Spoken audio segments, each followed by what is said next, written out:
Every woman in 3 counties had tried to win Rhett Calder. They came dressed in their finest, carrying pies and promises, batting their eyes at a man who owned more land than most men ever dreamed of. And every single one of them failed. Not because Rhett was cruel, not because he was cold, but because he can see straight through every smile to the want hiding behind it, the want for his acres, his cattle, his name on a deed. Then a winter came that nearly broke the frontier in half, and a woman with cracked boots and no last dollar scheme rode in asking only for honest work. That was when everything Rhett Calder believed about people started to come apart at the seams. If this story already has you hooked, hit that like button and drop the name of your city in the comments. I want to see exactly how far this story travels. The first snow of the season hit Calder Ranch on a Tuesday, and it didn't come politely. It came sideways, blowing in off the northern ridgeline like something with a grudge. And by the time the hands finished their morning rounds, the temperature had dropped 20 degrees, and the sky had gone the color of a dirty sheet. Rhett Calder stood at the open barn door watching it happen, one shoulder resting against the frame, a cup of coffee steaming in his left hand and going cold. He'd seen hard winters before. He'd seen them strip the bark off the cottonwoods and freeze the creek solid in 2 days. He'd seen cattle drop where they stood. He wasn't afraid of a hard winter. He was just tired of them. "Gonna be a bad one," said old Marcus, coming up beside him, stamping mud off his boots onto the barn floor like he owned the place. Marcus had worked the ranch going on 14 years. He'd earned the right to stamp mud wherever he liked. "Yep," Rhett said. "Gonna need extra hands." "Yep." Marcus looked at him sideways. "You gonna do anything about that, or just stand here watching it snow?" Rhett took a sip of his cold coffee and didn't answer, which was answer enough. He'd post a notice in town. Someone would come. Someone always did. He just hadn't figured, at the time, on who. Rhett Calder was 34 years old and had been the most talked about bachelor on the frontier for the better part of 6 years, which was roughly as long as it had taken him to build Calder Ranch from a 2-room cabin and 60 head of half-starved cattle into something that made people go quiet when his name came up in conversation. 4,000 acres of graze land running from the flatlands up into the foothills, close to 800 head of cattle, 2 working wells, a bunkhouse that could sleep 16 men, a main house that had real glass windows, and a smokehouse that never went empty. He'd built it with his own back and his father's stubborn silence, and when his father died of a chest infection 6 years ago, Rhett had kept right on building because it was the only thing he knew to do with grief. The land was real. The land didn't lie to him. The land didn't pretend. People were another matter. He'd understood early, maybe earlier than he should have, that his growing fortune had changed the way people looked at him. Not all at once. It was gradual, like water working on stone. Slowly, the smiles got longer. The invitations got more frequent. The fathers of marriageable daughters started finding reasons to ride by the ranch just to say hello, just to mention that their girl made the finest biscuits in the territory, just to talk land and water rights in the same breath as what a fine family their girl came from. Rhett wasn't a fool. He knew what a man's land was worth in a place like this, where water and grass were the only currencies that really mattered. He didn't blame people for wanting it. He understood the logic of it, but he'd made himself a quiet promise. Somewhere along the way. He would not be anyone's best option.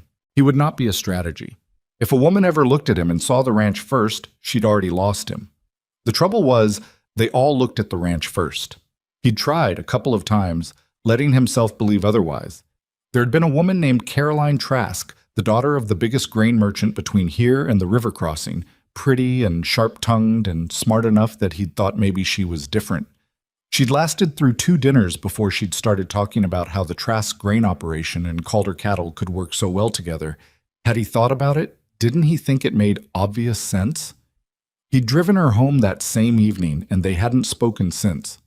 There had been another woman, Margaret Beale, who'd come all the way out from back east because her brother had told her about the bachelor rancher who owned half the territory. She'd stayed 3 weeks in town and ridden out to visit 4 times before Rhett understood that she was conducting an inspection. Not of him, of the property. She had an eye for land values that would have made a lawyer proud. After Margaret Beale, he'd more or less stopped trying. He wasn't lonely, exactly. He had his hands, his work, his cattle. He had Marcus's reliable complaining and young Davis, the newest hired man, who asked too many questions about everything but at least asked them honestly. He had the land, and the land was always honest with him. Some days that was enough. Some days it wasn't. And on those days he worked himself until his hands ached and his back was a solid plank of pain. And then he fell into bed and slept without dreaming. And in the morning, the cattle still needed tending and there was no time to think about it. That was the shape of his life when the snow came. Chad. He posted the notice in Garrow's Crossing on a Wednesday morning, tacking it to the board outside the general store with 2 nails because the wind kept pulling at the corner. Calder Ranch, experienced hands wanted, winter season, fair wages, bunkhouse provided. Inquire at the ranch or speak to Marcus Webb at the feed store on Saturdays. He'd barely gotten back on his horse before Hattie Garrow came out of her store to tell him that the Phelps family had a daughter who was real good with animals and was looking for honest work. And didn't Rhett think, "Thank you, Hattie," he said, and rode out. He knew perfectly well what Hattie thought.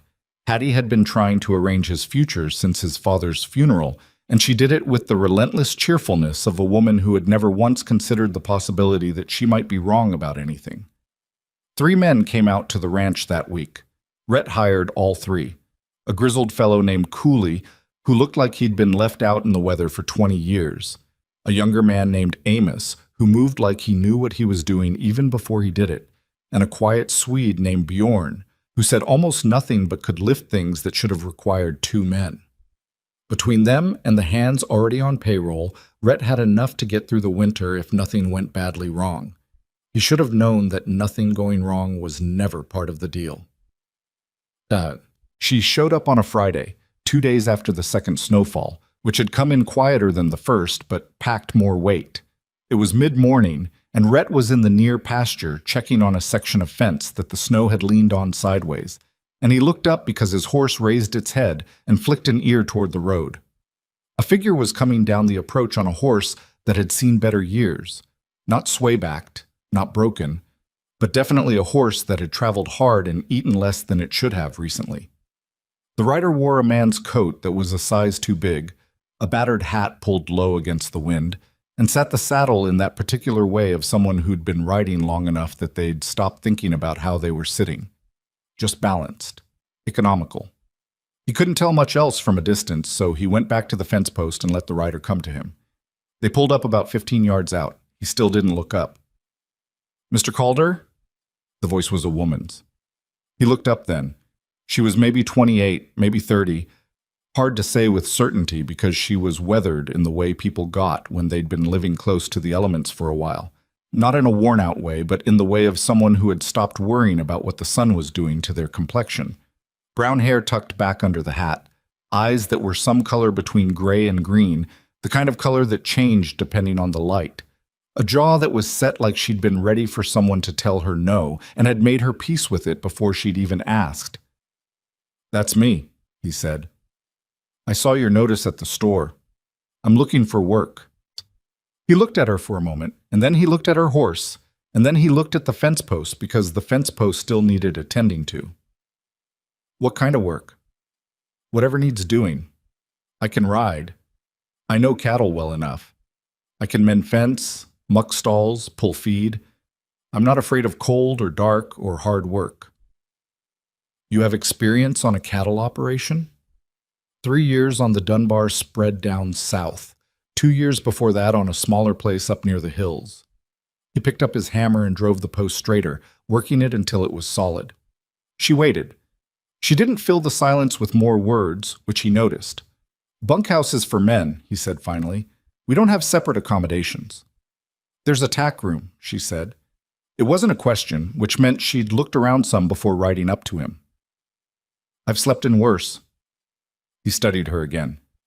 She held his gaze without challenge and without nerves, which was its own kind of thing. Most people either stared him down, trying to prove something, or looked away too quickly. She just looked at him like he was a regular man she was having a regular conversation with. "What's your name?" he said. "Elena Ashford." "Where are you from?" "Originally, Missouri, but I've been moving around." He thought about it. He didn't overthink it because the fence was still broken and he needed the hands, and she sat that tired horse like someone who actually knew what she was doing. "Wages are $30 a month plus board," he said. "You'll take your meals with the hands. I'll see about the tack room." "That's fair," she said. "Come on then." He picked up his tools and walked toward the barn, and she followed, leading her horse. That was all there was to it. The tack room turned out to be more than adequate. Once Marcus had cleared out 3 saddles that had been sitting broken in the corner, waiting on repairs that had never happened, and Elena had rigged a length of canvas across the high window to cut the draft. She brought her own bedroll. She didn't complain about the cold, the smell of leather and saddle soap and horses that permeated the small room, or the fact that the door didn't quite latch right and had to be propped with a boot. Rhett half expected her to quit after the first night. She didn't quit after the first night. She also didn't do the thing he'd been braced for. The thing where a woman new to a working ranch either played helpless to generate assistance or worked twice as hard as anyone else to prove she belonged there, performing for an audience. Elena Ashford did neither. She just worked. She showed up where the work was and she did it, and when she was done with one thing, she found the next thing. And when she didn't know how something was done, she asked whoever was closest without embarrassment. The first morning, she asked Amos how they ran the feeding rotation. Amos told her, and she listened with the particular attention of someone filing information away rather than just waiting for the other person to stop talking. "You do the east pasture first or last?" she asked. "Last," Amos said. "Fence up there lets wind through something awful. Cattle drift to the middle by the time we get there, easier to count." She nodded like that was a piece of information that made sense, and she planned to use it. She asked no more questions that morning. She just went and did the work the way she'd been told it was done, in the order it was supposed to be done, and she did it correctly. Rhett watched this from various distances without appearing to watch it. Marcus watched him watching, which was its own kind of entertainment that Marcus kept to himself for now. By the end of the first week, the other hands had more or less accepted her, which wasn't a given on a place like this. Working men on the frontier ranged from fair-minded to aggressively traditional in their ideas about who belonged where, and Elena was a woman in a bunkhouse situation, which touched on several sensitivities at once. But she had a gift, or maybe it was just a habit, of not making herself a subject. She didn't invite personal conversation. She wasn't cold about it. She just didn't push into anyone's space, and she didn't make anyone feel required to push into hers. She did her share of the work. She didn't take more food than anyone else. When the card game started up of an evening in the bunkhouse, she went to her tack room and let the men have their time.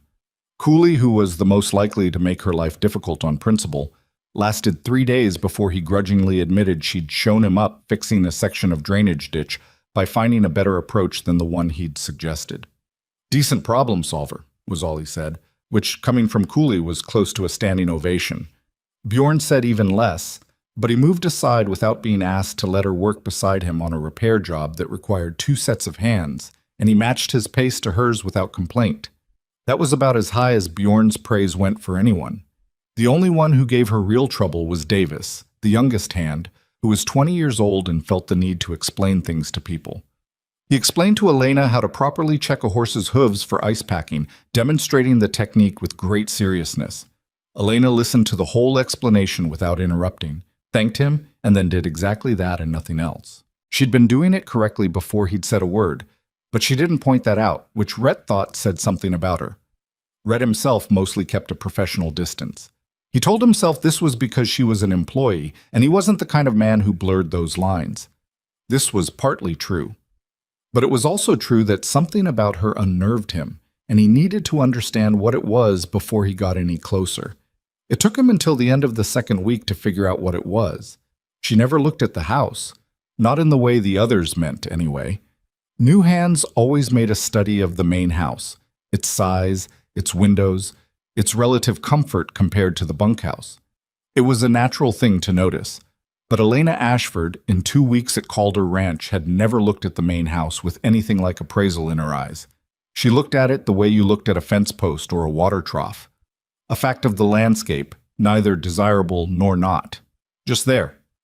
And she'd never once asked him anything about himself. How he'd built the ranch, what it was worth, what his plans were. Whether he'd ever thought about expanding. How many acres did he run exactly, anyway? No one came to Calder Ranch and didn't ask him at least one of those questions within the first week. It was practically a custom. Elena Ashford was 3 weeks in and she hadn't asked him one. He found himself one evening inventing a reason to walk past the barn where she was working alone on one of the broken saddles that Marcus had cleared out of the tack room. She'd apparently decided to fix it, though no one had asked her to. "Dunbar's place," he said. She looked up. "Down south. That Tom Dunbar?" "His brother, actually, Pete Dunbar. I met Tom Dunbar at a cattle auction in Ridgeway. Must have been 6, 7 years ago." "Tom's all right," she said, returning to the stitching. "Pete's more practical." "They still running the Black Angus operation?" "Crossed with Longhorn now, more durable on the grass they've got." He leaned on the stall partition. "Smart." "Pete's idea." She pulled the thread through. "Tom thought it would compromise the stock. They argued about it for 2 years, and then the crossed calves came in 20 pounds heavier than average, and Tom stopped arguing." Rhett almost smiled. "That's the only way some arguments end." "Generally," she agreed. There was a small pause. Comfortable, oddly. He was trying to think of how to prolong the conversation without making it obvious he was trying to prolong it, which was a strange position for him to be in. "You get along okay out here?" he asked, gesturing vaguely in the direction of the tack room. She glanced up briefly. "Fine." "Cold at night?" "I've got extra blankets." "Right." He straightened. "Let me know if anything needs fixing."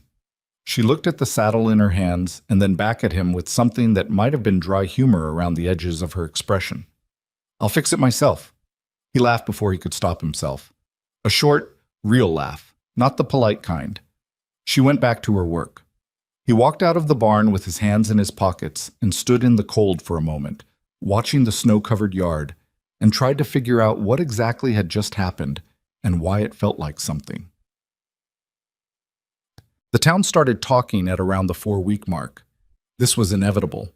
Garrow's Crossing was a small enough place that a woman taking up employment at the Calder Ranch was the kind of news that got chewed over thoroughly, and the frontier had its own particular social machinery for processing this type of information, which mostly involved women talking to other women in the dry goods store until a theory emerged and calcified into general understanding.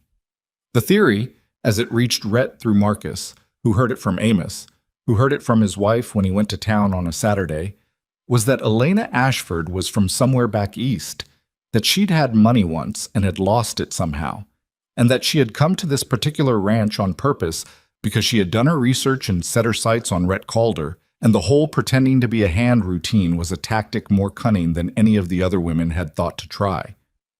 Rhett heard this theory and was quiet for a moment. "She fixed that saddle yet?" he asked Marcus. Marcus blinked. "Which, yes, she fixed it. Yesterday." "Good saddle?" "She did a better job than Cooley would have." "Then she earned her wages for the week." He picked up his hat and headed for the door. "That's all you got to say about it?" Marcus said. "Yep." He didn't spend much time with the theory, but it lodged somewhere in the back of his mind the way uncomfortable things did. Not believed, but not entirely dismissed either, because he'd been fooled before by his own willingness to believe the best of someone.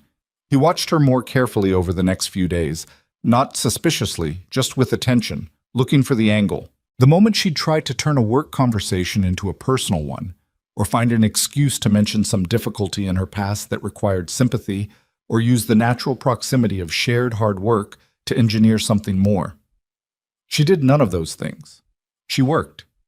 She fixed the things that were broken.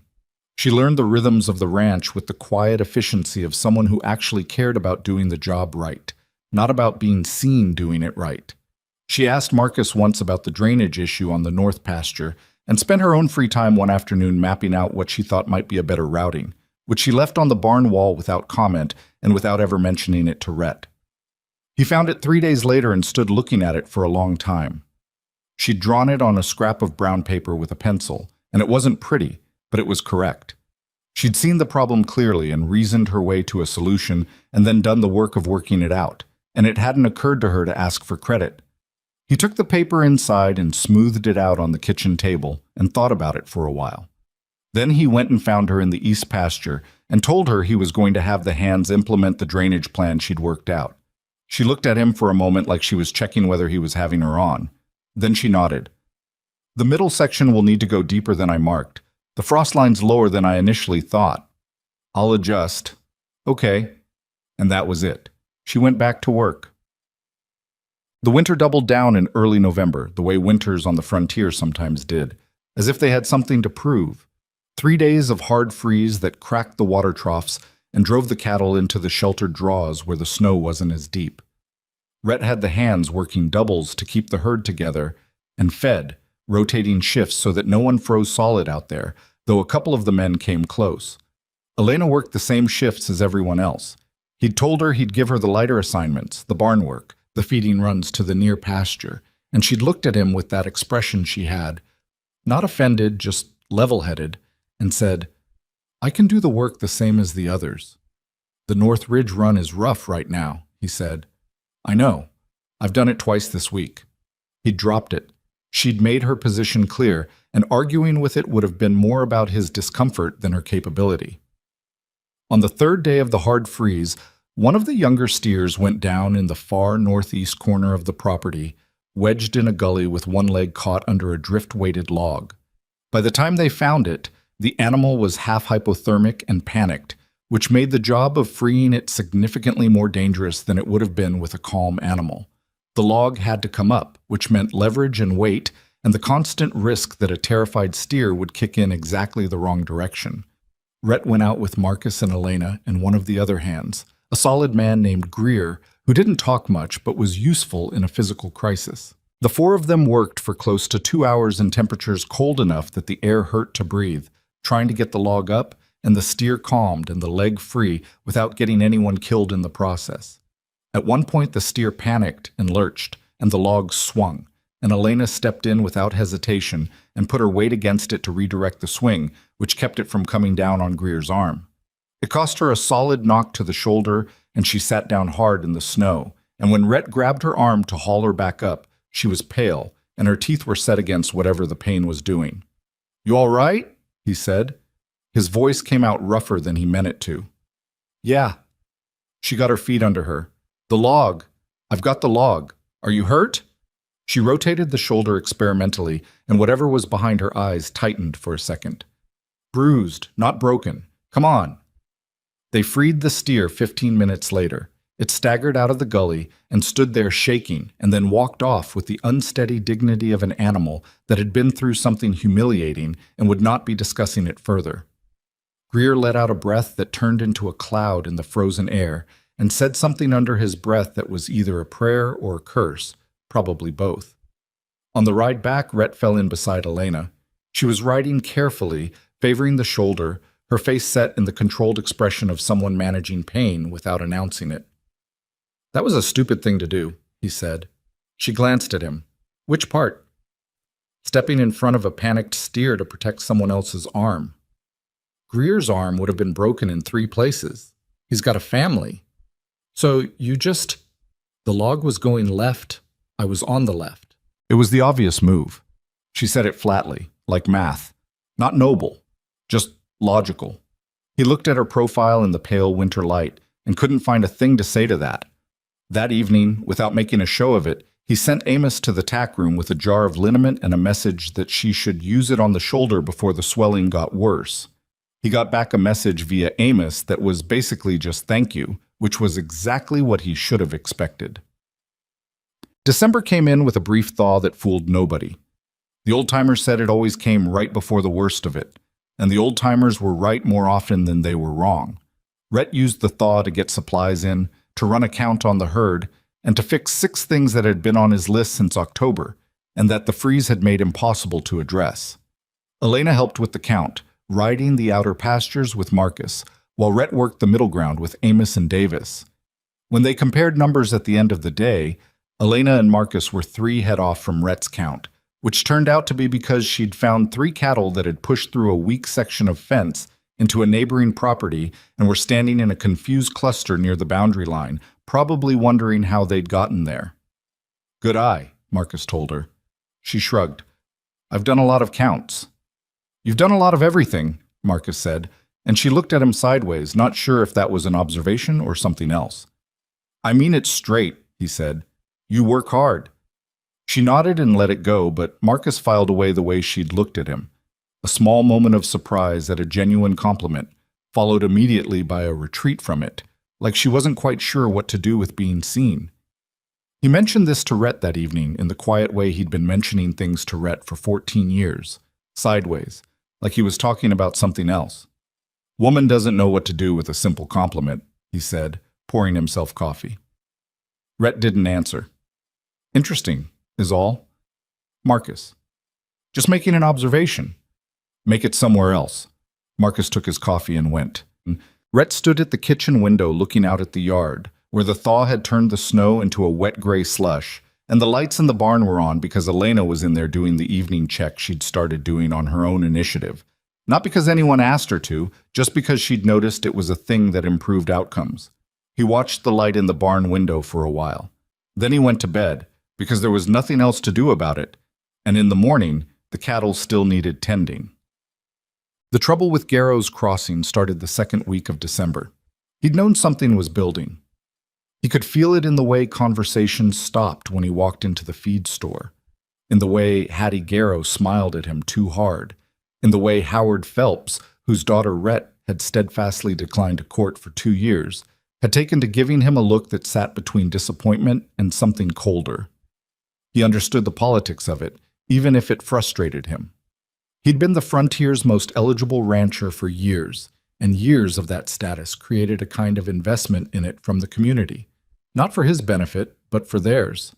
He was a resource to be deployed, a prize to be won, and the community had opinions about who should win it and how. When he'd ignored their opinions, they'd found it irritating.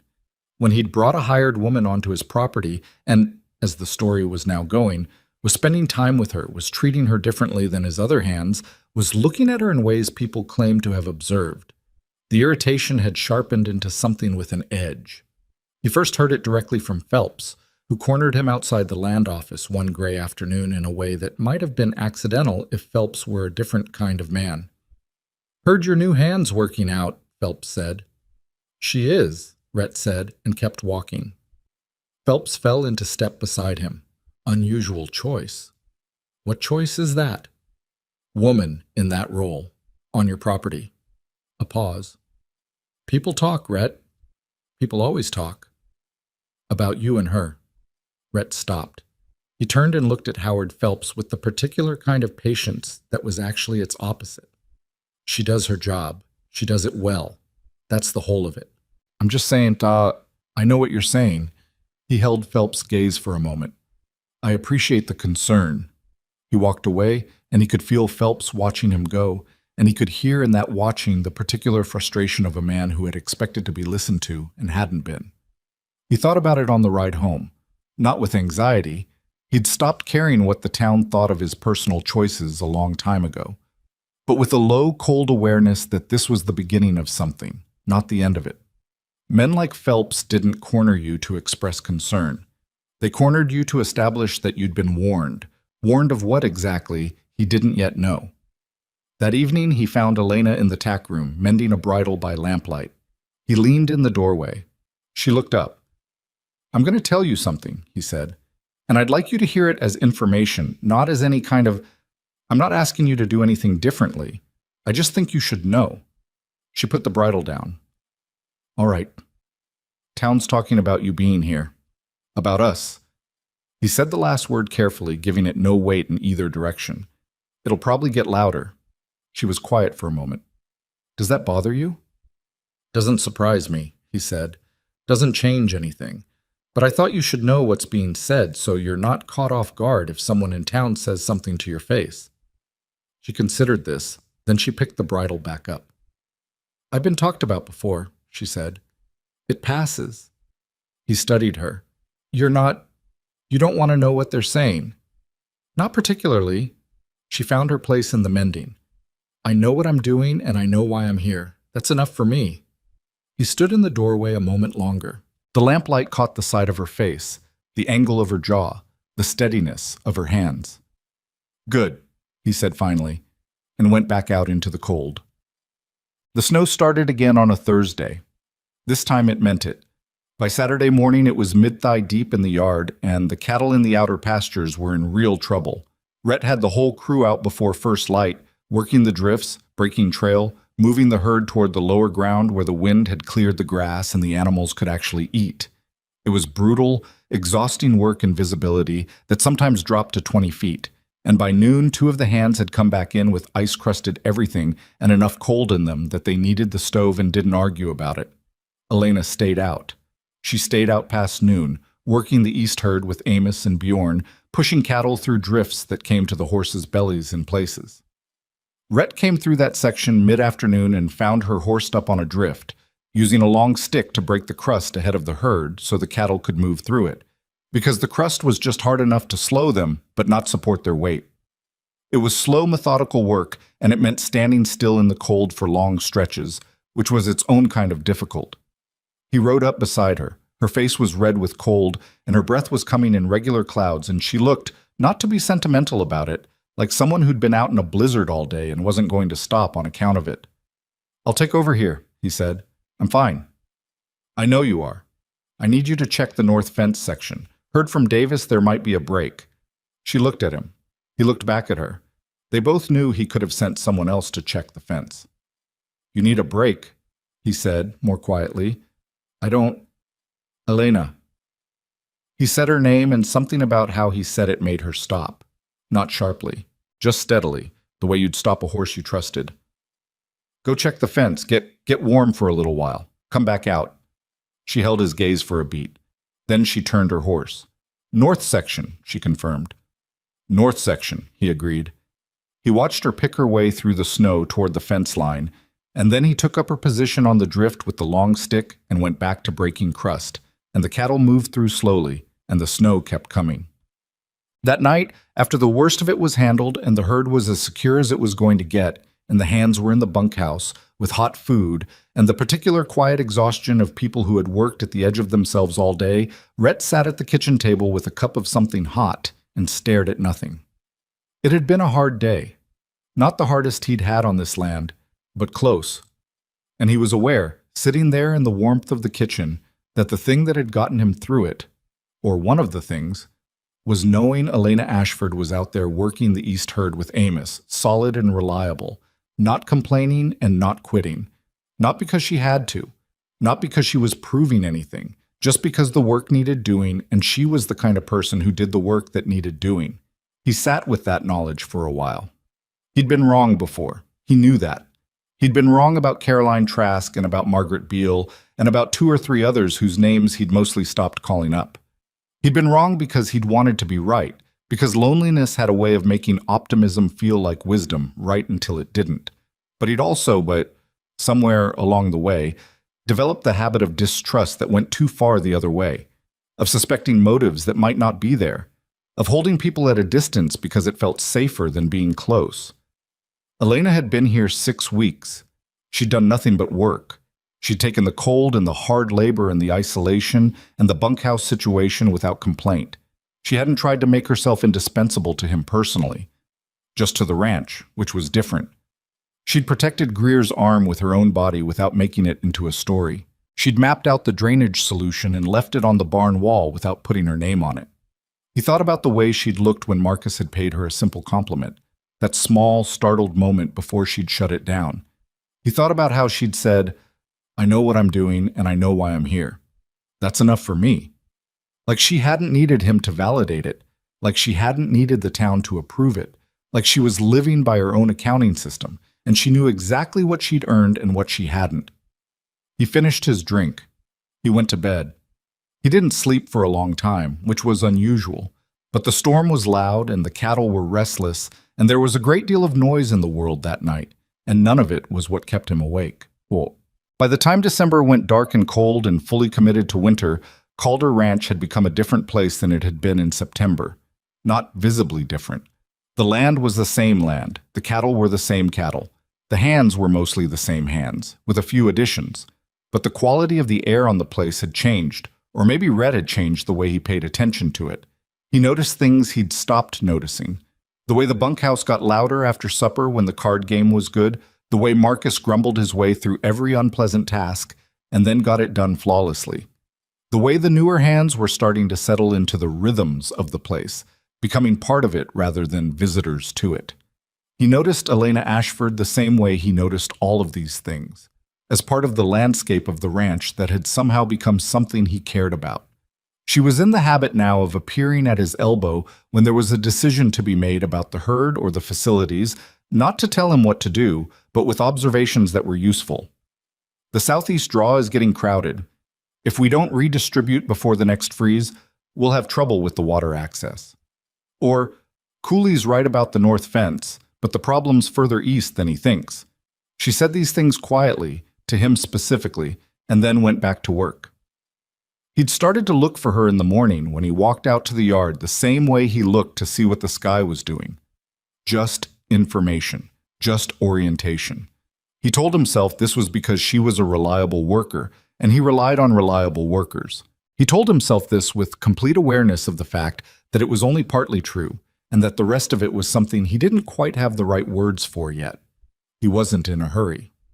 The winter wasn't done with them. The cattle still needed tending, and the snow still had more to say. But the ranch felt for the first time in a long time like a place where two people lived instead of one. He wasn't entirely sure what to do with that, but for once, he wasn't sure in a way that felt less like dread and more like the edge of something he might actually want to find out. The lie hit Garrow's Crossing on a Wednesday morning, and it spread the way lies always did in small places, fast and low to the ground, like fire in dry grass. By the time Rhett heard it, it had already been through 3 versions. The first version, as Marcus reported it with the careful neutrality of a man delivering bad news he hadn't asked to carry, was that Elena Ashford had been seen in town meeting with Dale Cutter's foreman the week before the cattle drive. The second version had her passing papers. The third version, the one that had already reached the feed store and the land office and was working its way toward the saloon, was that she'd sold Rhett the locations of his own supply wagons and the timing of the drive route in exchange for money Cutter had fronted her before she'd ever ridden onto Calderland. Rhett sat with this information for a long moment. They were in the kitchen. Marcus stood across the table from him, holding his hat in both hands and looking like a man who'd rather be somewhere else. Outside, the wind had picked up again, dragging cold air down from the ridge, and the sky through the window was the color that usually meant more snow before dark. "Who's saying it?" Rhett asked. "Phelps started it, or at least he's the one who told Hattie Garrow, which is the same as starting it." Marcus turned his hat a quarter turn. "Cutter's foreman, fellow named Briggs. He's backing it up. Says he can produce a witness." "A witness who saw what, exactly?" "Elena talking to him outside the dry goods store. Last Tuesday." Rhett thought about last Tuesday. He thought about it carefully, walking back through the week the way he did when he was trying to remember the count on a specific pasture. Last Tuesday, Elena had gone to town for supplies. He'd sent her because Amos had a bad knee, and the buckboard needed a driver who knew what they were doing on icy roads. "She went for feed and salt and a new axle bolt," he said. "I know that." "The dry goods store is where you get salt." "I know that too." Marcus looked at him steadily. "Doesn't mean people are going to think about it that way." Rhett pushed back from the table and stood. He walked to the window and looked out at the yard. Bjorn was crossing toward the barn with a load of something on each shoulder. The world looked the same as it always did. The lie was out there somewhere underneath all of it, invisible, doing its work. "Where's Elena?" he asked. "East pasture. She doesn't know yet." He turned from the window. He picked up his coat from the peg.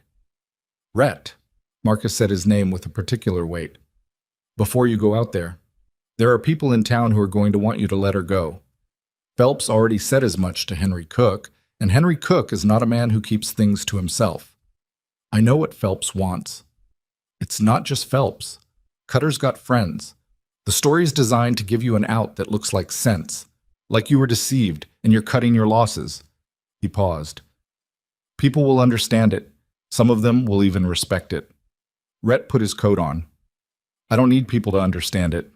He walked out. The east pasture was a 20-minute ride in good conditions, longer in the current state of the ground, which had gone through 2 freeze-thaw cycles and was now a treacherous combination of ice crust and mud underneath. His horse picked its way carefully, and Rhett led it, not hurrying. He needed the time to get his thinking straight. He found Elena on the far side of the pasture, working the fence line where a post had leaned under snow weight, and pulled the wire loose.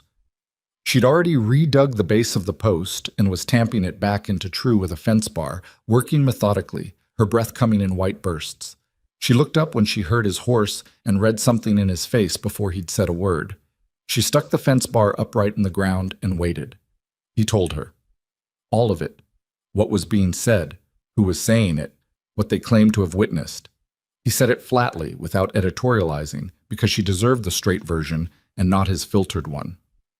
When he finished, she was quiet for a moment. He watched her face. What crossed it wasn't panic, and it wasn't guilt, and it wasn't the particular calculation of someone revising a story. It was something colder and more controlled than any of those things. The look of someone absorbing a blow they hadn't seen coming, but had, maybe, somewhere in the back of their mind been braced for the possibility of. I talked to Briggs, she said. He was standing outside the store when I came out. He said something about Calder land. I told him I worked there, and if he had business with Mr. Calder, he could ride out and ask for him. That was the whole of it. She looked at Rhett directly. That's what happened. I know, he said. Something shifted in her expression. Not relief exactly.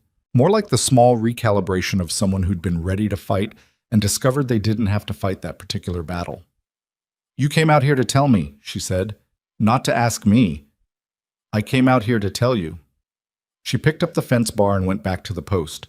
She tamped it twice, checking the alignment, then tamped it again. What are you going to do? Whatever it takes, he said, but I'd rather know what you think first. She stopped and looked at him, and he saw something new working behind her eyes.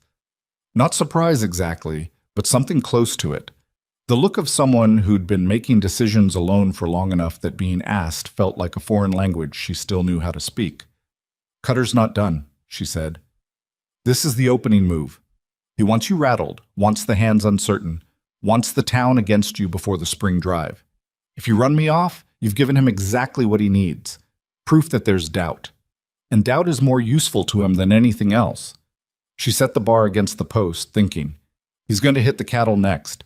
Not steal them outright. Too obvious. He'll push them, cut the herd at the boundaries, create losses that look like bad winter management. By spring, you'll be short on cattle and long on a damaged reputation. Rhett was quiet, watching her work it through. She wasn't doing it for him. She was doing it because her mind had gone straight to the tactical problem, and she couldn't leave it alone. You've dealt with men like Cutter before, he said. I worked the Dunbar place when they had a water rights dispute with their neighbor 2 years running. She pulled the wire taut and began securing it. The neighbor hired someone to cut fences and scatter cattle, and then offered to buy the Dunbar property at a low price because of all the trouble they were having. Same playbook, different terrain. How did the Dunbars handle it? She glanced at him. Pete set a trap. The conspiracy, as it turned out, had deeper roots than either of them had seen clearly. Rhett spent the next 4 days very quietly talking to people.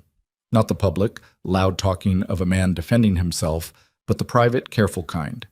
He talked to old Silas Marrow, who ran sheep on the property east of Cutter's, and who had his own long history with the man. He talked to the land office clerk, a nervous fellow named Purdy, who had access to the filing records and who, when approached correctly, had plenty to say about some unusual boundary adjustment requests that had come through over the past 8 months. He talked to 2 of the cattlemen who'd been at the same auction where a version of the story about Elena had apparently also been circulating, a version that predated the drive incident by 3 weeks, which meant the story had been built before the incident, not after it. Elena, meanwhile, did something Rhett hadn't asked her to do and wouldn't have thought to ask. She went to town. She went alone on a Thursday morning, and she walked into Hattie Garrow's store and bought flour and lamp oil and a length of cord. And while she was doing it, she talked to Hattie the way you talk to someone whose store you visited regularly, not defending herself, not explaining, just present and ordinary and real. She asked about Hattie's nephew, who'd been sick with something that had gone through the town 2 weeks back.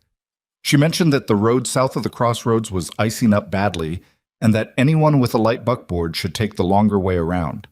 She paid for her goods and said goodbye and left. She did the same thing at the feed store and at the land office, where she had a legitimate errand regarding a property marker on the ranch's northeast boundary that had been in question since September. She told Rhett about it that evening, without fanfare. "You went to be seen," he said. "I went to be normal," she said. "There's a difference. If I hide, the story fills the space. If I'm just there buying flour, asking about someone's sick nephew, the story has to compete with that." He thought about this. Did it work? Don't know yet. She poured herself coffee from the pot on the stove, and then, after a brief pause that was almost imperceptible, poured a second cup and set it on the table near him. It was the first time she'd done that. He noticed, but said nothing. "Hattie Garrow asked me directly if I'd met with Cutter's man." "What did you say?" "I said yes. I'd spoken to him outside the store for about 30 seconds, and that I'd told him to take his business to Mr. Calder directly." She looked at her coffee. She asked if there was anything else to it. "And?" "I told her if there was, it was news to me." She met his eyes. She seemed to believe it. Hattie Garrow is a gossip, but she's not a cruel one. She doesn't want the story to be true. She just wanted to be sure it wasn't. Rhett thought about Dale Cutter, sitting in his house on the other side of the ridge, watching all of this and deciding what to do next. He thought about Phelps, who was Cutter's ally in this, whether Phelps fully understood what he was part of or not. He thought about Briggs, the foreman, who had stood outside the dry goods store on a Tuesday and engineered a 30-second conversation into a story that had nearly dismantled everything. "The cattle drive leaves in 11 days, he said. "I know. That's the window. Whatever he's going to do to the herd or the wagons, it'll be in that window." She nodded slowly. "The mountain pass north of Elk Creek. That's where I'd do it, if I were them." He looked at her. "You've been riding that route in your head," he said. "I've been riding the whole route, looking for where a person would wait." She set her cup down. "The pass is narrow enough that if you block the front and the back, the herd can't scatter. But it also means the men doing the blocking are in the same narrow space. The mountain's on both sides. There's only one way down." He was quiet for a moment, working through what she was building toward. "You're saying it could go both ways," he said. "I'm saying if you knew they were coming and you were already in position, the same geography that makes it a good trap for them makes it a good trap for you." The kitchen was quiet. The wind was picking up outside. Somewhere in the barn, a horse shifted and stamped. "They'll be expecting me to push the herd through and react," he said. "Yes."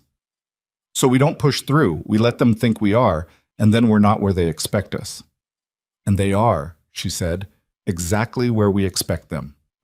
The execution of this was more complicated and considerably less clean than the idea of it. Rhett had 11 days to do several things simultaneously. Keep the ranch operating normally so that Cutter's watchers, and he was sure there were watchers, would see nothing unusual. Build a plan that required precise timing in terrain where timing was never precise. Identify who on his crew he could fully trust with what, and who would be better served knowing less for their own protection. And deal with the ongoing social pressure from town without capitulating to it or ignoring it so completely that it became its own kind of problem. He had a conversation with Howard Phelps that he didn't particularly want to have in the land office on a Friday afternoon. Phelps had requested it, which meant Phelps had something to say, and Rhett decided it was better to hear it in controlled circumstances than have it come sideways at him later. Phelps sat across from him at Purdy's small desk. Purdy had made himself scarce, and took his time getting to it. "I'm going to speak plainly," Phelps said. "Go ahead." "Dale Cutter has made it known that he's willing to settle certain boundary questions that have been outstanding between your properties for several years, if the current situation at your ranch is resolved." Rhett looked at him. "What current situation?" Phelps held his gaze. "The Ashford woman." "She's a hired hand." Rhett: "She's a hired hand, Howard. She does her job.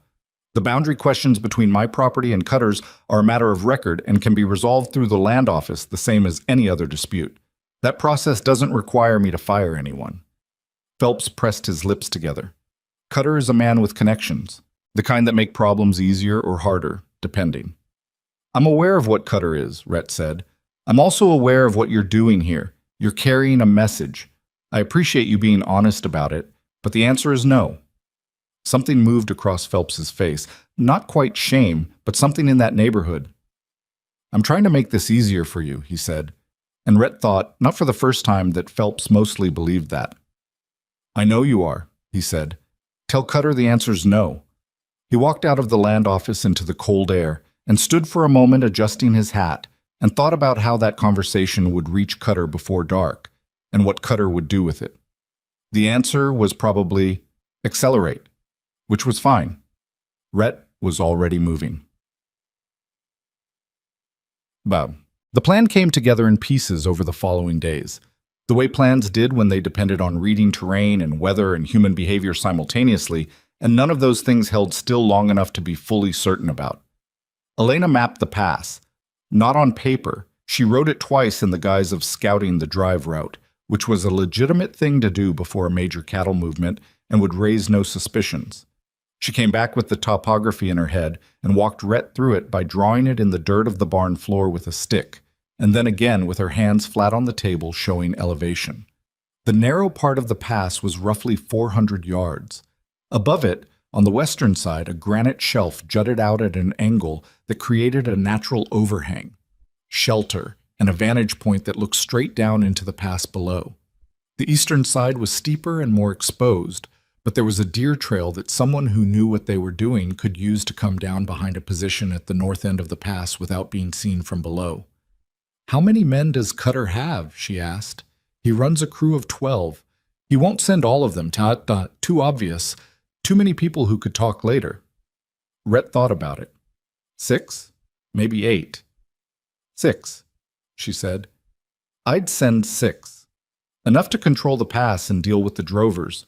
Not so many that it looks organized if it goes wrong and they have to explain themselves. So we need to be in position before they are. She nodded. The night before, not the morning of. He looked at her. That's a long night on a granite shelf in December. Better than a short morning in the wrong end of a rifle. He couldn't argue with that. They brought Marcus into it that evening, partly because Marcus was going to be on the drive and needed to know, and partly because Marcus had 14 years of knowing this land and a particular talent for anticipating where things could go wrong. Marcus listened to the whole plan without interrupting, which was unusual for him, and then sat quietly for a moment. The herd's the problem, he said. If you're not driving the herd through, the herd has to be somewhere. Cutter will have someone watching the departure. If the cattle don't come through that pass by midday, he'll know something's off. I know, Rhett said. That's where Davis comes in. Davis, when they brought him in the following morning, turned the color of milk and then recovered himself with admirable speed and asked several sharp questions, which confirmed Rhett's instinct that the youngest hand on the crew was more capable than he usually got credit for being. Davis would lead a partial drive, a smaller portion of the herd, enough to create the appearance of normal movement on the main route. He'd move slowly with 2 other hands. His job was not to get the cattle through. His job was to be visible and unhurried and to pull back at the first sign of trouble, taking his men with him.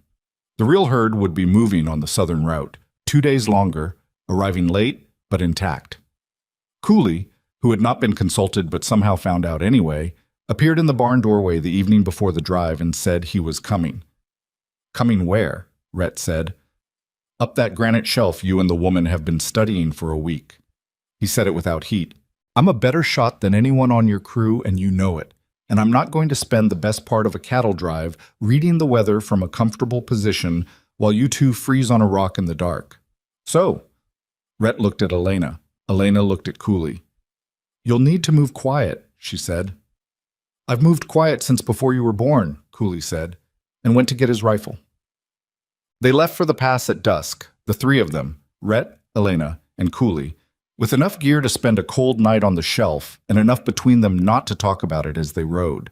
The sky was doing something complicated with clouds and the last of the light, throwing colors across the snow that would have been beautiful under other circumstances.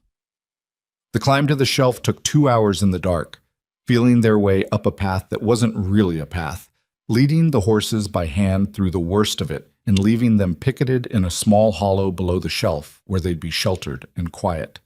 The shelf itself was exactly what Elena had described, wide enough for 3 people to lie flat with their rifles, rough granite with a thin skim of ice that they broke off with careful, quiet effort, and a view down into the pass that was better than anything Rhett had hoped for. It was going to be a long, brutal night. It was. The cold at that elevation was a different animal than the cold in the valley. It came in through everything, through the blankets, through the heavy coats, through the boots. Rhett was aware of it as a permanent low-grade emergency that his body was managing without having been asked. He didn't let himself think too hard about it. He thought about the pass below, about the angles, about where Cutter's men would position themselves when they came. Elena was on his left. Cooley was on his right. Nobody talked much. Sometime in the deep middle of the night, Elena shifted and he felt her shoulder against his. She didn't move away. He didn't either. It was just warmth, and warmth was a resource they were short on, and there was nothing more complicated to say about it than that, except that he was aware of it, her shoulder against his, in a way that had nothing to do with strategy or cold or the granite shelf. He thought about the kitchen, the second cup of coffee she'd set near him without comment. "You cold?" he asked quietly. "I'm fine," she said. Standard answer, but then a moment later, "You?" "Fine," he said.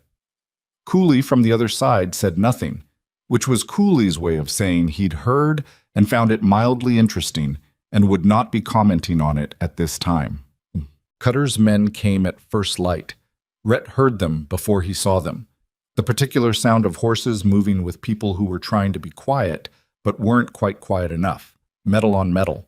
The low sound of someone giving an order in a voice pitched down but not down enough. He pressed himself flat against the shelf and watched the pass below come into focus as the sky went from black to dark gray. 6 men. Elena had called it exactly. They spread out through the pass in the way of men who'd been told where to position themselves, which meant they'd been here before or had been given good information about the terrain. 2 at the north end, 2 at the south end, 2 in the middle where the pass narrowed most. They settled in and waited, and from the shelf above, Rhett watched them wait, and thought about how certain they were that they had the upper hand. They waited a long time. An hour passed when the drive should have come through. Nothing had come through. The 2 men in the middle started talking to each other in low voices. One of them climbed up the eastern bank to look down the south approach and came back shaking his head. The north end men moved toward the center. The formation was dissolving, the certainty going out of it, and Rhett watched this happen with the patience of someone who'd spent considerable time learning to wait. Then he stood up. He stood up on the granite shelf, in full view, and he let them see him. And while they were seeing him, Cooley already had his rifle up, and Elena had moved to the deer trail on the eastern side, coming down quiet and fast in a way that brought her to the north end of the pass before the men at the north end understood what was happening behind them. "Cutter's not coming," Rhett called down. His voice carried in the cold air of the pass like a bell. "He sent you instead, which ought to tell you something about what he thinks you're worth." Below him, the 6 men sorted themselves out of surprise and into a range of reactions. 2 reaching for their weapons, 2 going very still, one looking up at the shelf and doing the calculation of a man who understood the geometry of the situation, and one, the one who'd gone to look at the southern approach, starting to back toward the north end and finding Elena Ashford standing there with a rifle held like someone who knew how to use it. The one doing the calculation said, "You've got no authority here." "Don't need authority," Rhett said. "I need you to drop your weapons and walk out of this pass and go back to Cutter and tell him what happened here. Tell him exactly what happened. I want him to know." A long moment. The wind came through the pass, cold and clean. The man doing the calculation looked at Cooley's rifle, and then up at Rhett, and then back at his colleagues, and he was smart enough to understand that the arithmetic of this situation was not in their favor. He reached down slowly, without a word, and set his rifle on the ground. One by one, the others followed. They rode back to Garrow's Crossing the same afternoon, arriving before dark, and Rhett went directly to the land office, and then directly to the sheriff, whose name was Aldous Crane, and who had the useful quality of being a man who would rather know an uncomfortable truth than manage a comfortable lie. He laid out everything, the boundary filings, the witness accounts, the events in the past that morning, the conversation with Phelps, the timeline of the story about Elena that predated the incident it was supposed to describe. He laid it out methodically, in order, with the physical evidence where he had it and the witness testimony where he didn't. Crane listened to all of it without interrupting, which was how Crane operated. He had a gift for stillness that Rhett had always thought was either a sign of intelligence or patience, and was probably both. When Rhett finished, Crane said, "You have 3 of Cutter's men who'll say this in front of people?" "The one who did the calculating," Rhett said. "He'll talk? The other 2 will follow him." Crane thought about this. "Dale Cutter is not going to make this easy." "No, but I don't need easy. I need right." He rode back to the ranch in the late afternoon, and Elena was in the yard unsaddling her horse, and she looked up when he came through the gate. He didn't have to say anything. She read it in his face. She went back to the saddle. "Crane's going to move on it?" "He's going to move on it." "Phelps?" "Phelps is a separate problem for a separate day." He swung down and led his horse toward the barn. "He's not bad. He's just been letting someone else do his thinking for him." She walked beside him. They were quiet for a few steps, the kind of quiet that had something in it rather than nothing. "You didn't have to stand up on that shelf," she said. "You could have let Cooley cover them from the ridge and sent for Crane." "Could have," he agreed. "You wanted them to see you." "I wanted them to have to report to Cutter that they'd looked Rhett Calder in the face and come up short." "Yes." He glanced at her. "Is that wrong?" She considered it honestly, the way she considered most things. "No," she said. "It's human." He almost smiled. High praise. "Best I've got," she said, and went to water her horse. He stood in the barn doorway watching the last of the light go off the ridge, and thought about the night on the granite shelf, her shoulder against his in the cold, and the way she'd been standing at the north end of the pass with a rifle before anyone knew she was there. He thought about what she'd said the night he'd told her the town was talking. "I know what I'm doing, and I know why I'm here." He was starting to understand what she'd meant by that. Maybe for the first time. The light went off the ridge. Inside the barn, Cooley was telling someone, Davis, probably, a version of the morning's events that had already grown in the telling, getting louder in the warm air of the stalls. Somewhere on the south route, the main herd was moving in the right direction, slow and intact. The ranch was still standing. That was the beginning of it. What came next was a different question, and not one that tonight was going to answer. Dale Cutter's name came up in the land office on a Monday morning, and by Friday it was in front of Sheriff Crane with 3 witnesses, a stack of fraudulent boundary filings, and enough corroborating testimony to make even the most cautious lawman in the territory move decisively. The man who did the calculating, his name turned out to be Roy Selden, Cutter's longest-serving hand and the one who'd been in the past long enough to understand when a situation had turned irreversibly, kept his word. He sat across from Crane for 2 hours on a Tuesday and laid out everything he knew, which was considerable, because Cutter had trusted him with the operational details in the way that powerful men sometimes trusted the people beneath them too completely, confusing loyalty with blindness. Selden wasn't blind. He'd been uncomfortable for a long time, he said, and the pass had been the thing that finally tipped the scale, not the legal exposure, but the specific moment when he'd understood that Cutter hadn't come himself, had sent 6 men into a situation he hadn't bothered to fully assess, and hadn't been there to share the consequence of it. "He doesn't come when it's dangerous," Selden told Crane. "He only comes when it's already won." The other 2 men backed him. The third stayed quiet and let his silence be its own kind of confirmation. Crane rode out to Cutter's property on a Thursday morning with 2 deputies and the paperwork, and Dale Cutter, who was not a stupid man and understood what Selden's testimony meant for the structural integrity of everything he'd built over the past several years, made the pragmatic decision to cooperate rather than fight a battle he'd already lost.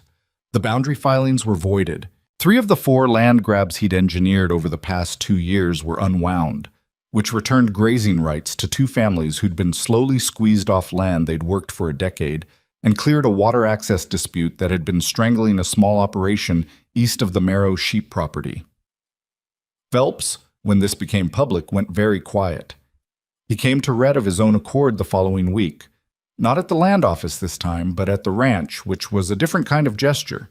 and stood in the yard with his hat in his hands in a way that recalled uncomfortably the way Marcus sometimes held his when he was carrying bad news.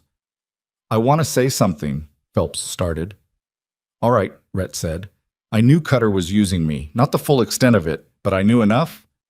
He looked at the ground and then back up. "I told myself it was just politics. That's what I called it in my own head, politics." He said the word like it tasted off. "I was wrong about that. And I was wrong about Miss Ashford." Rhett studied him. Phelps was a man who did not apologize easily or often, and what he was doing now was as close to it as he was likely to get. "You believed what people were saying," Rhett said. "That's different from starting it." "Not by much." "By enough." He let that sit for a moment. "We're fine, Howard." Phelps nodded once, put his hat back on, and rode out. Rhett watched him go and thought that the frontier had a way of eventually making people show what they were. The pressure of it, the scarcity, the way trouble arrived without warning and required immediate decisions about what you were willing to do and what you weren't. Phelps had made some poor decisions. He'd also come back and said so without being asked to. That was something. It wasn't everything, but it was something. The herd arrived on the southern route 4 days late, which in the scheme of what could have happened was nothing at all. Marcus brought them in looking tired and weathered and deeply satisfied with himself, because Marcus had a gift for finding personal victory in collective success that Rhett had always privately admired. "Lost 2, Marcus said, climbing down from his horse in the yard. "1 to a fall in the creek crossing, 1 that just went down. 806 delivered." "Good," Rhett said. "Davis did well." "I know he did." Marcus looked at him sideways. "You're in a strange mood." "I'm in a fine mood." "That's what I said. Strange." He handed his horse off to Amos and went toward the bunkhouse, and then stopped and turned back. "The family on the south parcel, Hendersons, they flagged me down on the route. Said their water access came back through after the Cutter business. Father was—" He paused, looking for the right word, which was unusual for Marcus, who generally didn't search for words. "He shook my hand for a long time." Rhett didn't say anything. "Just thought you should know," Marcus said, and went in.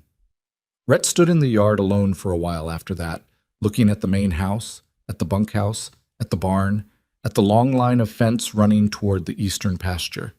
806 head of cattle delivered. Water rights restored to people who needed them.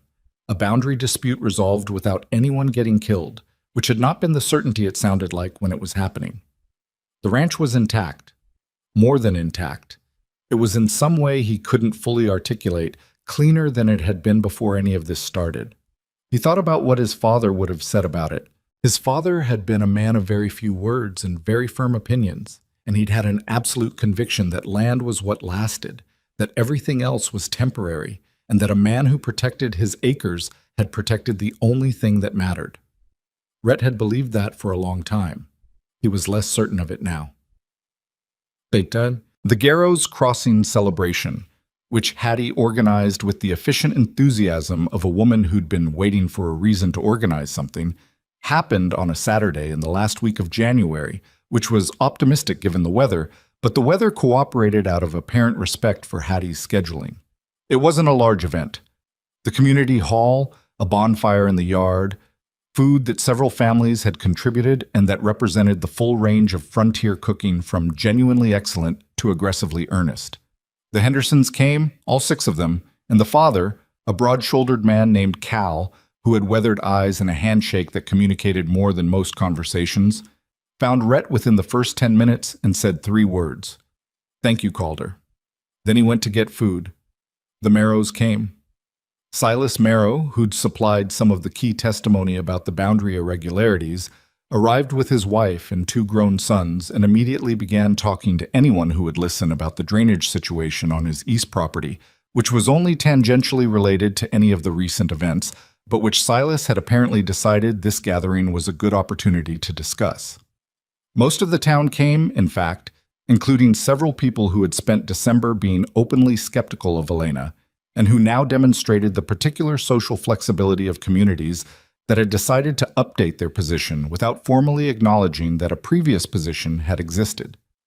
Elena arrived with Rhett, which was neither announced nor hidden. She wore a dress that he thought was probably the only one she owned, dark blue wool, and she wore it with the same practical composure she wore everything, without self-consciousness, and without the kind of performance that said, "Look at me wearing a dress." Her hair was down, which was different, and Rhett noticed it and did not remark on it, and then spent a moment adjusting to the fact that she looked, in the warm light of the community hall, like someone he was only beginning to see clearly. Hattie Garrow came straight to them both, took Elena's hand, and said, "I owe you an apology, Miss Ashford. I repeated things I should have questioned first. I'm sorry for it." Elena looked at her steadily. "You didn't know," she said. "Most people didn't." "I should have been more careful." Hattie squeezed her hand once, firmly, then released it and moved on because Hattie was not a woman who dwelled in apology any longer than was necessary to make it real. Elena watched her go. Rhett was watching Elena. "You all right?" he asked. "Fine." A small pause. "It's strange being—" She stopped. "Being what?" She looked around the room with an expression he couldn't entirely read. "Visible," she said finally. "I've been working at keeping my head down for long enough that standing in the middle of a room feels like wearing someone else's clothes." He understood that. More than he expected to. "I've spent 6 years in this room being what everyone wanted me to be," he said. "The bachelor with the land. The prize." He looked at the gathering around them, all of it familiar, and some of it genuinely warm, and none of it quite real in the way that the granite shelf at 2 in the morning had been real. "It doesn't get more comfortable. You just get used to knowing what it is." She turned to look at him. He met her eyes, and there was something between them for a moment that was different from what had been between them before. Not more intense exactly, but more honest, like a window that had been slightly fogged over and had finally cleared. "Rhett," said a voice behind him, and the moment closed like a door. It was Cal Henderson, back from getting food, holding a plate and extending his free hand again. Rhett shook it, and the evening moved on around them, and he let it, though he was aware all night of where Elena was in the room, the way you were aware of something you'd decided mattered, without fully deciding it yet. The conversation he'd been not quite having with himself for 2 months finally became unavoidable on a Tuesday in early February, when it happened the way these things usually did. Not dramatically, not in a moment designed for it, but sideways and ordinary, and in the middle of something else entirely. He was in the barn fixing a hitch assembly that had cracked in the cold, lying on his back on the barn floor with his arms up into the undercarriage of the wagon, when Elena came in to get a saddle. He heard her, knew it was her from the sound of her step. He'd been unconsciously cataloging the way people moved for months without realizing he'd done it, and kept working. She got the saddle. She didn't leave right away. "You're going to drop that on yourself," she said. "I've been fixing wagon hitches since I was 12. "I know, you're still going to drop it." He didn't drop it. He worked the cracked fitting free and set it aside and slid out from under the wagon with the particular inelegance of a man who'd been lying on a cold barn floor for 20 minutes. He sat up. She was leaning against the stall partition across from him, saddle over one arm, watching him. "Something on your mind?" he said. She looked at him for a moment in the considering way she had, not hesitating, just being sure she meant what she was about to say before she said it. "I've been offered work," she said, "on the Marrow place. Silas Marrow came to find me at the gathering. He said he'd heard good things, and that if I was ever looking for a change—" She stopped. He made it clear it was a real offer, not a favor. Something happened in Rhett's chest that he couldn't have described precisely. Not quite pain, not quite alarm, but some combination of both that had an edge to it. He kept his face even. "When did he talk to you?" "Saturday. 4 days ago. She'd been carrying this for 4 days without mentioning it, which meant she'd been thinking about it. He thought about what it meant that she was telling him now. "It's a good spread," he said. His voice came out level, which cost him something. "Silas runs a fair operation." "I know." "Better pay than I offered you in November. Probably better quarters." "Probably." He looked at her. She was looking back at him, and he understood, with the sudden, clear understanding of someone who'd been thinking around something for too long, that she was not telling him this to inform him of a decision she'd already made. She was telling him because the answer depended on something he hadn't said yet, something he'd been circling for 2 months without landing on it. He stood up off the floor, which gave him a second to get his balance, literally and otherwise. "Elena," he said, "you don't have to. Let me finish." He stopped because he wasn't sure how to say it in a way that was honest without being too large, without the kind of declaration that might frighten off someone who'd spent years keeping themselves carefully unattached from things that could be taken away. He tried to find the plain version of it. "I don't want you to go to the Marrow place." She waited. "Not because you're useful here. You are, but that's not—" He stopped again. He was doing this badly, and he knew it, and there was nothing to do but keep going. "You're the first person who's been on this property in 6 years that I—" He dropped it, started again. "I notice where you are. In the morning when I walk out, and during the workday, and in the evenings. I notice.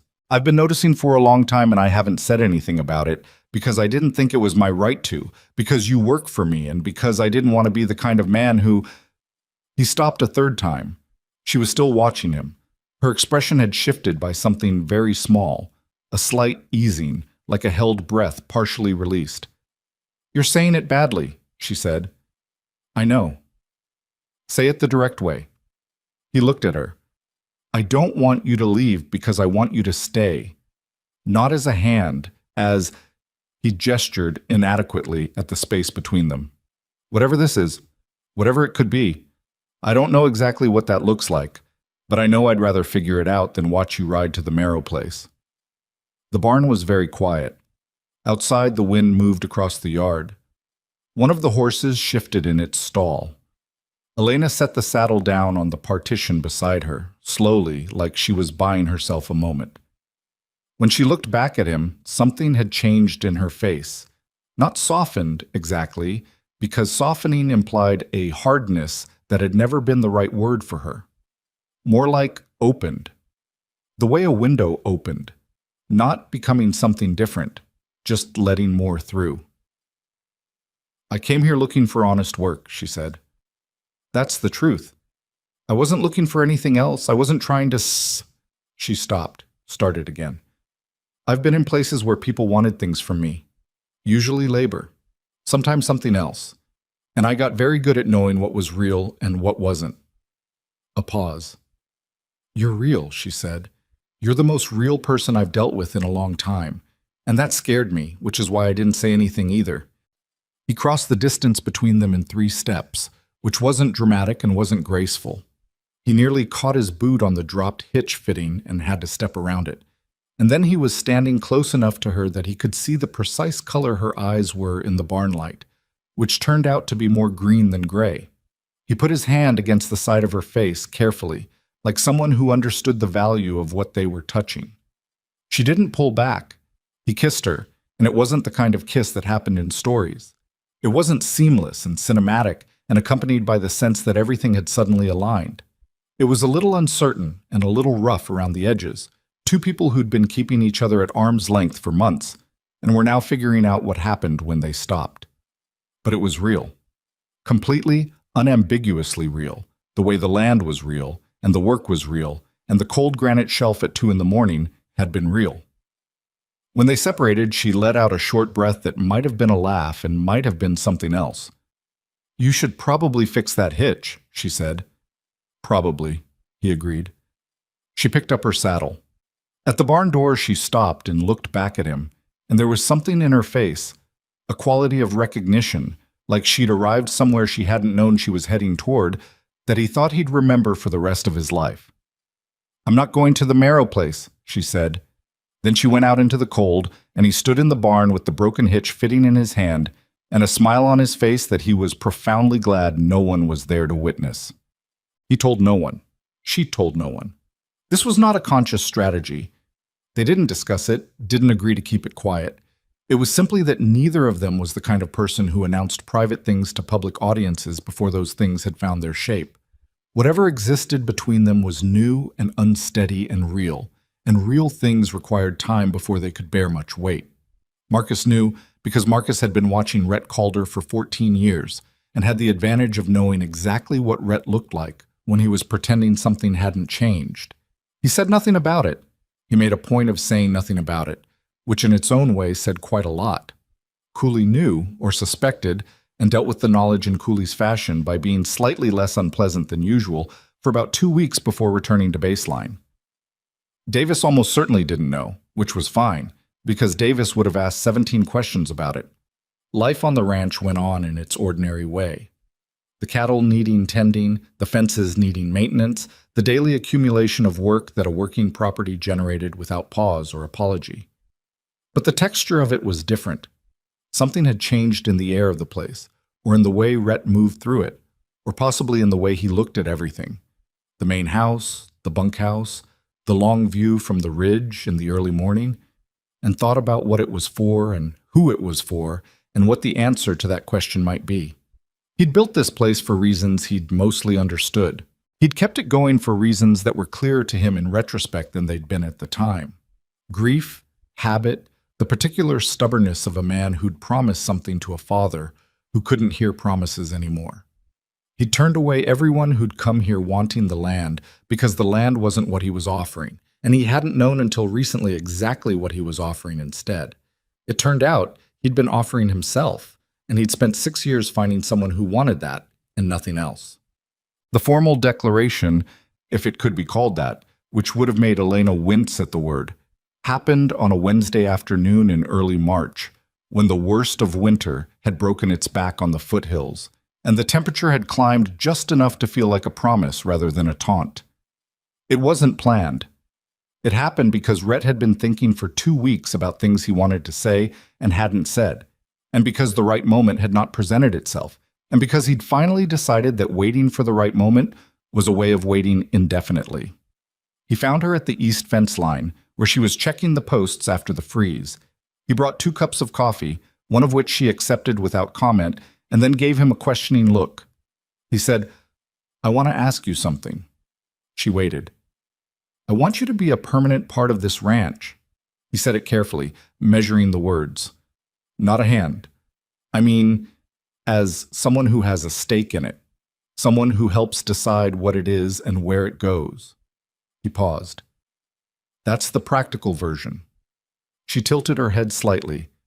"And the other version?" "The other version," he said, "is that I've spent more time in the last 4 months being a better version of myself than I have in the 6 years before it, and that's because of you. And I don't want to stop." She looked at him for a long time. The wind came across the pasture and moved through her hair, and she reached up automatically to push it back. An entirely ordinary gesture, and something about its ordinariness made it the most specific and real thing he'd seen in a long time. "That's still not the direct version," she said, but she was almost smiling. "I'm working up to it." "You said that in the barn, too." "And I got there."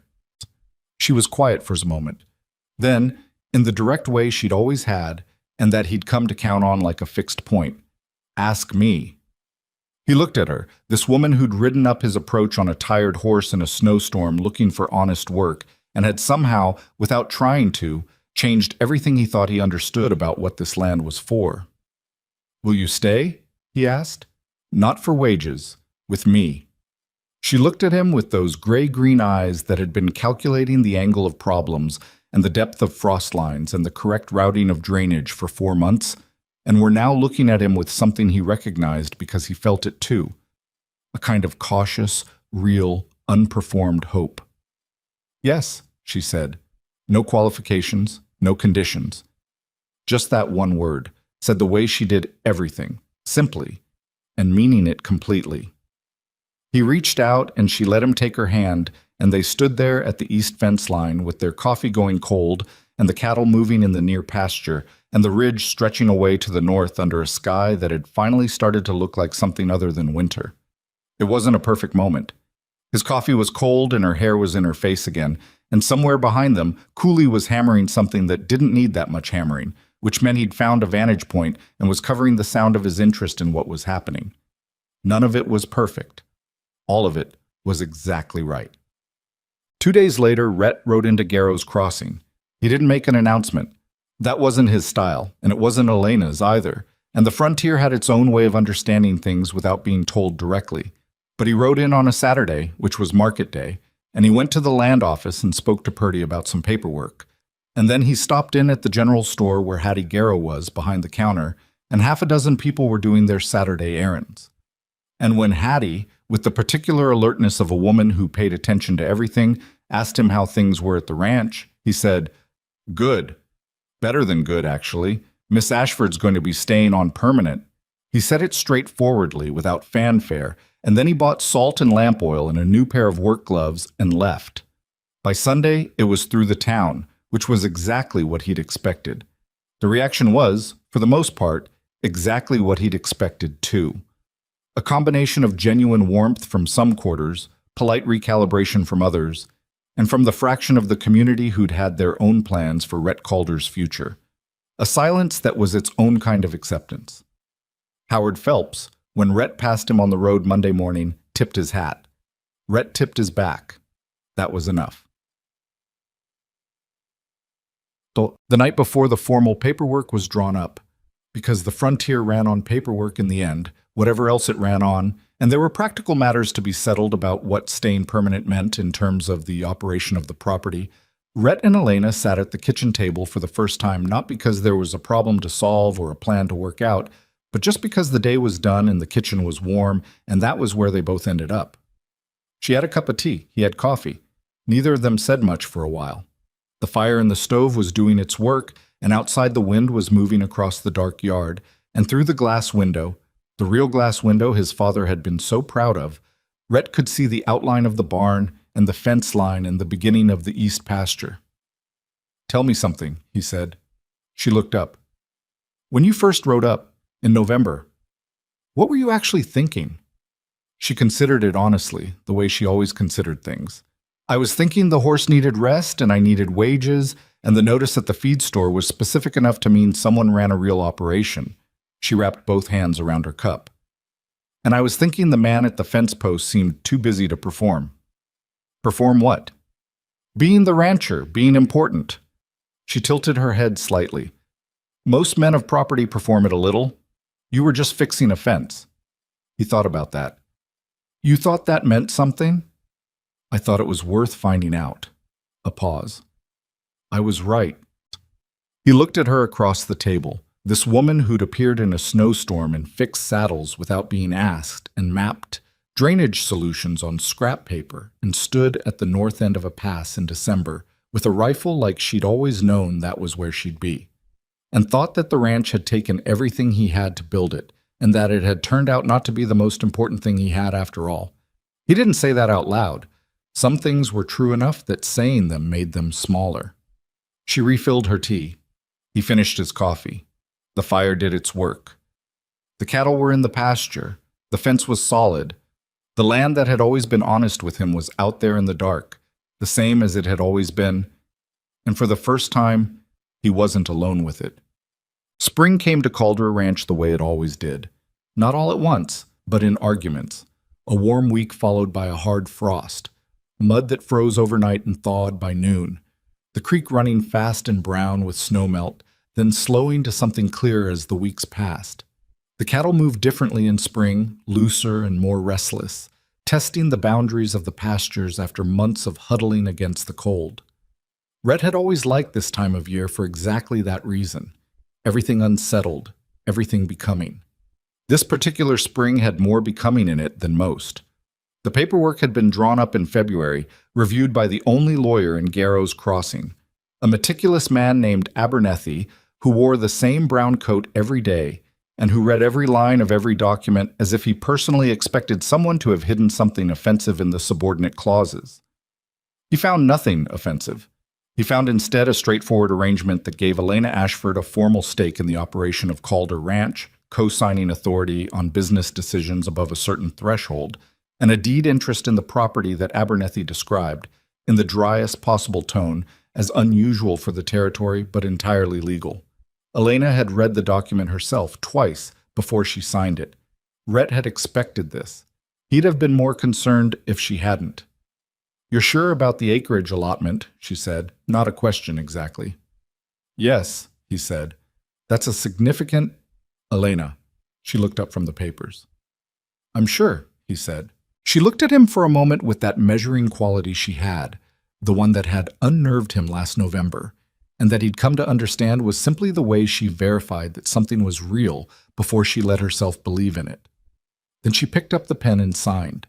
Abernethy witnessed it, blotted the ink, and filed his copy without comment, though he did shake both their hands at the door, which for Abernethy was close to a standing ovation. Dale Cutter left the territory in March. This was not announced. He didn't hold a farewell gathering or explain himself to anyone who hadn't directly asked. His property went on to the market through an agent in the nearest city, priced to move rather than priced to negotiate, and by April there were 2 families looking at the land, and one of them, a younger couple named Garrett, who had 2 small children and a practical approach to things that reminded Rhett, in some oblique way, of Elena, made an offer that was accepted by the end of the month. Rhett heard this from Purdy at the land office, who delivered it with the careful neutrality of a man who had strong opinions about all of it and had decided that this was not the appropriate venue. "Good land," Rhett said, meaning the Cutter property. "It is," Purdy agreed. "Be good to see it worked properly." That was the entirety of the conversation. Cutter's name came up less and less after that, which was the natural trajectory of men who left. The frontier didn't carry people's absence for long. There was too much present tense demanding attention. Roy Selden, for his part, had stayed in the territory. He'd found work on the Marrow sheep operation, which Silas had offered partly out of practical need and partly out of the particular frontier ethic that a man who'd done the right thing when it was difficult deserved a reasonable chance to keep going. Rhett ran into him once at the feed store, and they'd exchanged a nod that contained more than nods usually did, and then gone about their separate business. The world had a way of continuing. That was both its great comfort and its great indifference.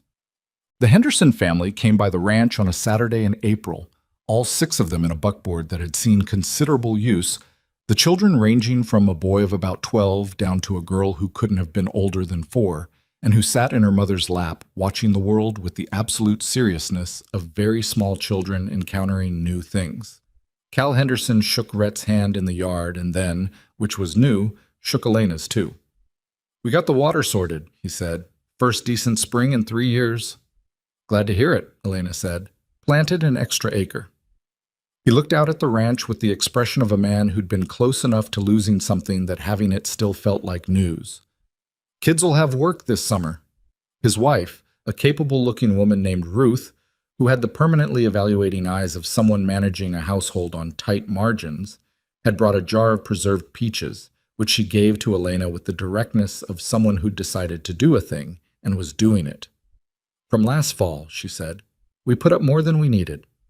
Elena took the jar and said thank you, and Ruth Henderson nodded once and went to collect the 4-year-old who had located the barn and was heading toward it with purpose. After they left, Rhett found Elena in the kitchen with the jar of peaches on the table in front of her, looking at it. "You all right?" he asked. "Yes." She was quiet for a moment. I haven't had someone bring me something in a long time." She said it matter-of-factly, without self-pity, just as an observation about the shape her life had taken before this.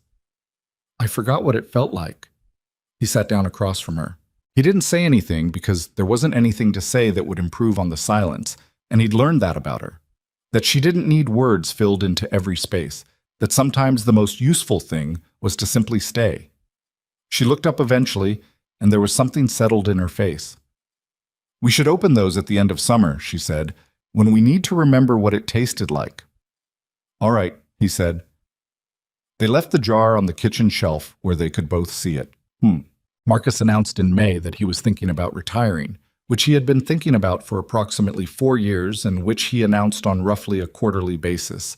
So Rhett received this information with the patience of long experience and waited. "I mean it this time," Marcus said.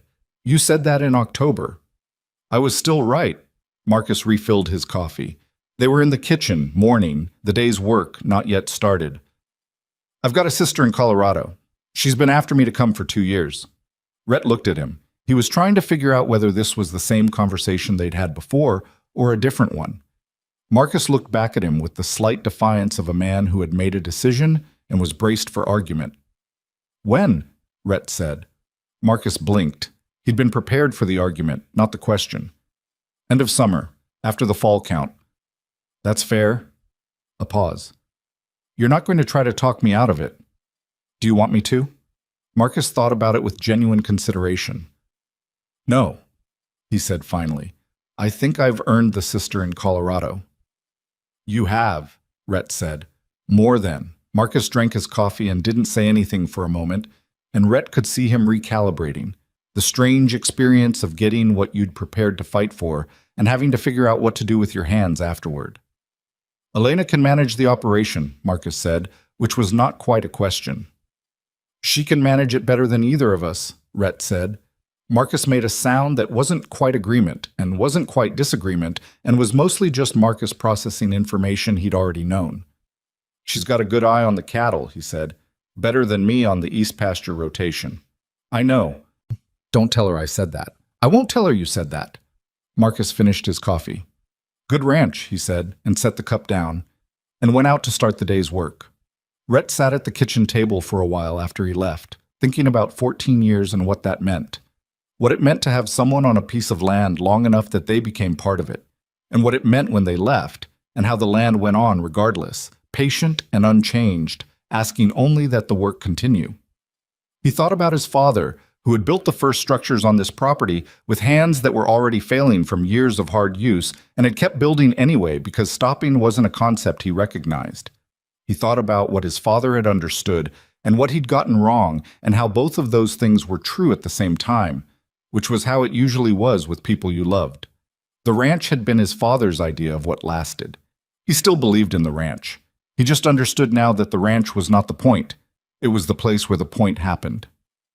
Amos left in June to start his own small operation 40 miles south, which everyone had known was coming since Amos had started talking about a particular piece of land down that direction with the focused hunger of a man whose mind was already there. Rhett helped him work through the financing on it, not as a loan. Amos was too proud for that, and Rhett understood the pride, but by connecting him with two people who had the right kind of capital and the sense to recognize a capable operator when they saw one.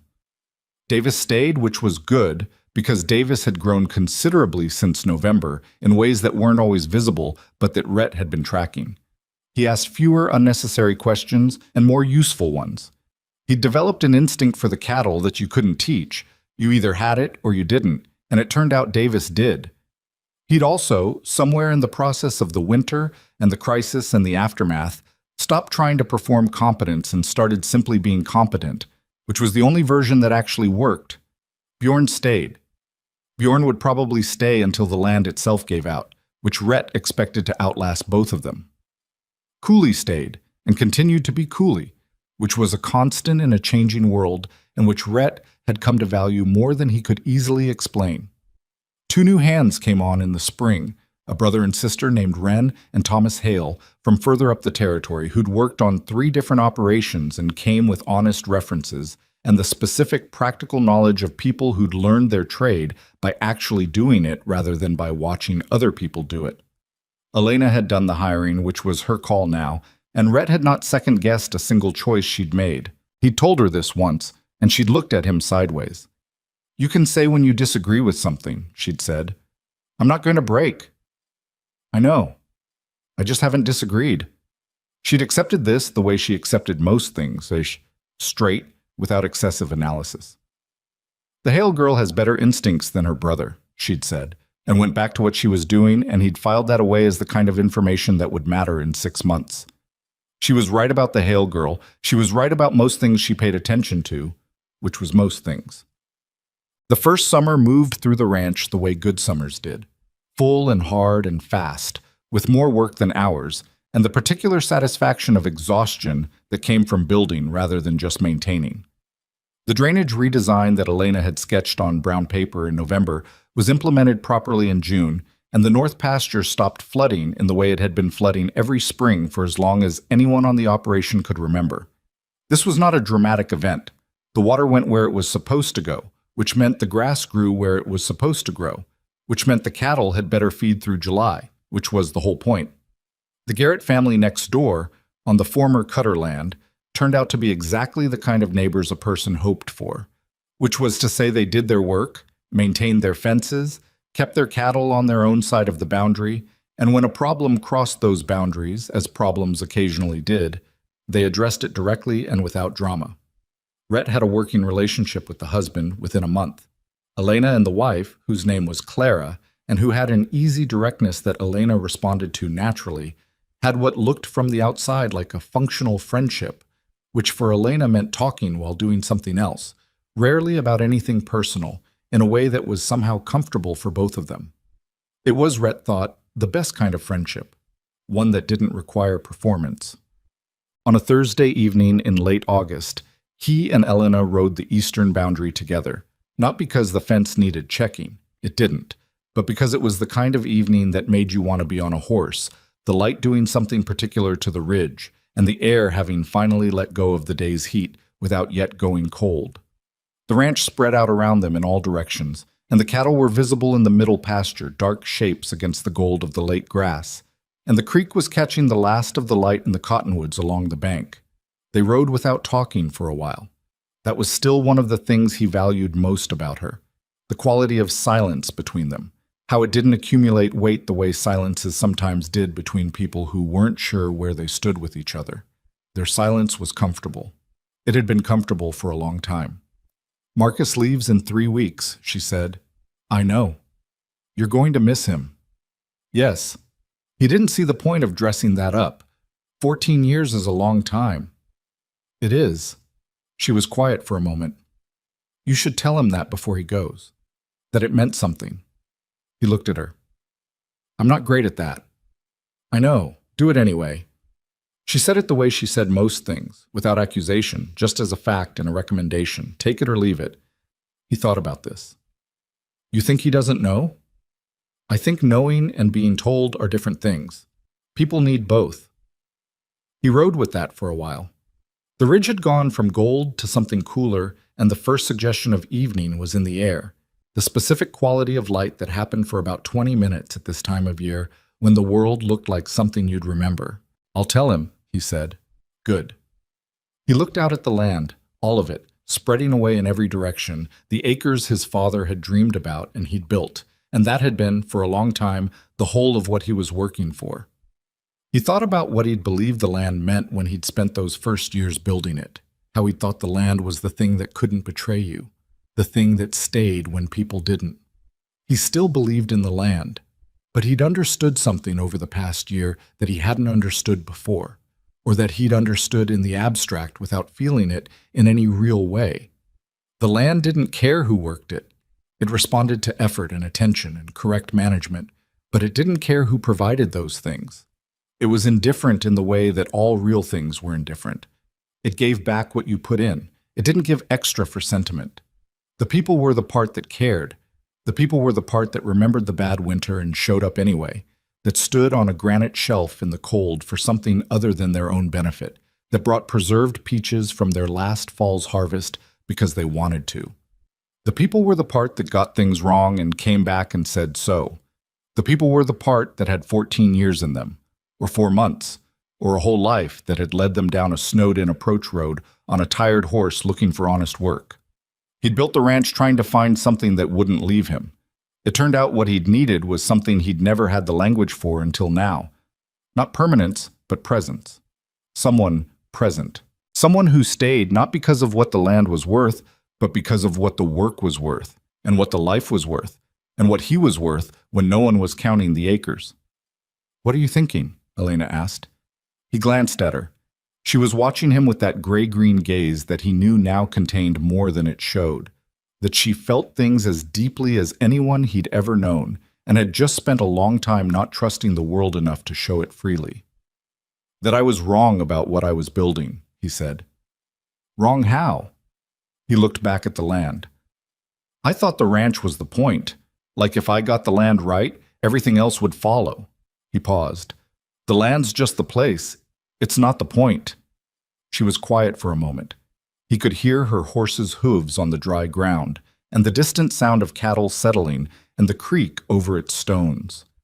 "My mother used to say that people make the same mistake with houses," she said. "They think if they get the structure right, they'll feel at home." She looked at the ridge. But a house is just walls. Home is what you do inside them. He thought about that. She sounds like she knew things. She did. She also made bad decisions sometimes and was stubborn about the wrong things and didn't say what she meant until it was almost too late. A pause. She was a real person. He almost smiled. High praise. Best I've got, she said, and the echo of it landed between them the way it had in the barn in February, familiar now, a thing that belonged to them and nowhere else. They turned the horses back toward the ranch. The light had gone from the ridge and the sky had deepened to the blue that came just before dark. And the lights were on in the bunkhouse, and the lamp was burning in the kitchen window of the main house, visible from a long way off, the way a light in a window always was. The frontier didn't get easier. Anyone who told you otherwise was either lying or hadn't been out here long enough. The winters kept coming, the work kept demanding, the land kept asking for more than you thought you had and then asking again, and you gave it because there was no other option, and because the giving was, eventually, its own form of answer. But things changed on the land around Garrow's Crossing over the years that followed that first winter. The Hendersons expanded their operation and hired two of the families who'd been squeezed by Cutter's land maneuvering. The Garretts next door developed a working relationship with Calder Ranch that was practical and fair, and occasionally included their oldest boy spending half days learning cattle work from Elena, who had a patience for teaching that surprised even herself. Silas Merrow's water situation resolved in ways that allowed him to expand his sheep operation and take on 3 additional shepherds who might otherwise have drifted somewhere with fewer options. None of this happened because someone planned a legacy. It happened because people who had enough reached back toward people who didn't, not from sentiment but from the frontier understanding that isolated survival was harder than connected survival, and that the community you built was the one you'd have to live inside. Rhett Calder did not become a different man. He was still someone who said less than most people expected, who found it easier to demonstrate trust than declare it, who had a stubbornness in him that Elena described once as both his best quality and his most exasperating one, which was accurate. He still walked out in the morning and looked at the sky before he said anything to anyone, reading the weather the way his father had taught him to, listening to what the land was saying. But he listened differently now. He listened for things other than threat. Elena Ashford did not become softer. She was still the woman who mapped drainage solutions on brown paper and stood at the north end of a mountain pass with a rifle like she'd always known that was where she'd end up. She still worked before she was asked to, and said what she thought without wrapping it in more words than it needed, and looked at problems with the clear-eyed practicality of someone who'd spent years solving them alone and had not lost the habit even now that she didn't have to be alone about it. What changed was smaller and more significant than either of them. What changed was that they stopped carrying everything separately.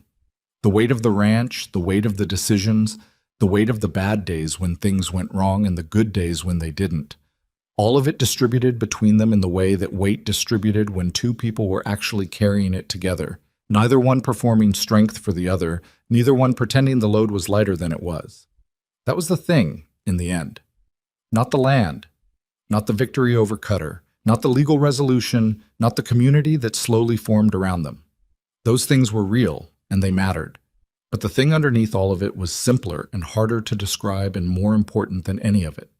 2 people had looked at each other honestly, not at what the other person represented, not at what they could offer or what they could gain, but at what was actually there, and had decided it was enough, more than enough.